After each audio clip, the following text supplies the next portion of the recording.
السلام علیکم خوږو دوستانو. د جین یعنی پیري سره مخامخ کېدل.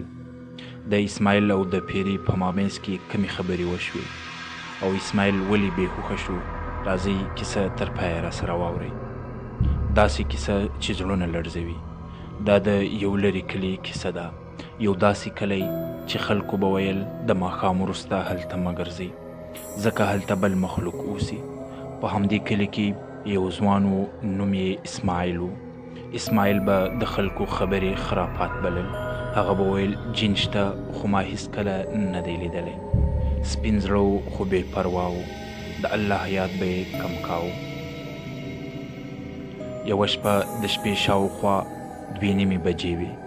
اسماعیل ته زنګ راغی چې یو دوست یې ناروغ دی. لار لنډه وه خو له هدیرې او زاړه کندر نه تېرېده. مور یې وویل زویه دا وخت مزه، خو اسماعیل وخندل. مور یې زه له سل نه ویرېږم. کله چې هغه کندر ته ورسېد باد ناڅاپه ودرېد. سپیانو غفا ودرېده. ګرځنده یې بند شو. هغه احساس وکړ لکه څوک چې ورپسې روان وي. ناڅاپه یې واورېدل اسماعیل. هغه شاته وکتل، هېڅوک نه و. زړه یې تیز ودرزېد. یو ناڅاپه یخ باد راغی او د کندر په منځ کې یو سیوری ښکاره شو. سیوری ورو ورو د انسان بڼه واخیسته خو انسان نه و. سترګې یې سورې وې، قد یې اوږد او غږ یې داسې و لکه څو غږونه چې سره یو ځای کړي.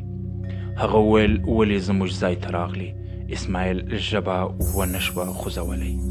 اسماعیل په لړزنده آواز وویل تاسو څوک یاست؟ هغه مخلوق وخندل، یو یخ ویرونکې خندا. ویې ویل موږ هغه یو چې تاسو مو نه وینئ خو موږ تاسو وینو. موږ د اور نه پیدا شوي یو. اسماعیل پوه شو دا جین دی. جین وویل ډېر انسانان بې د الله له یاد څخه دلته راځي. ځینې بیرته ځي، ځینې بیا هېڅکله نه. اسماعیل ژړل ما ته بښنه وکړئ، زه نه پوهېدم. جین ناڅاپه جدي شو. موږ له هغه انسان نه ویریږو چې الله یادوي، خو ته خاموش وي. اسماعیل په ژړا وویل اعوذ بالله من الشیطان الرجیم.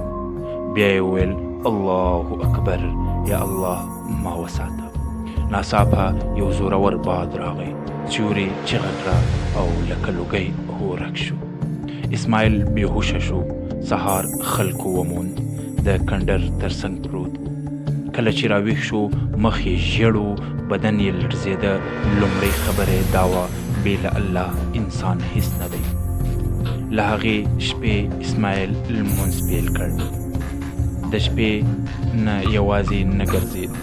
خلکو ته یې ویل جین شته خو تر ټولو لوی حفاظت د الله یاد دی. ورونو موږ یوازې نه یو. که الله یاد کړو نو هیڅ مخلوق موږ ته زیان نشي رسولی، او که غافل شو نو ویره نږدې راځي.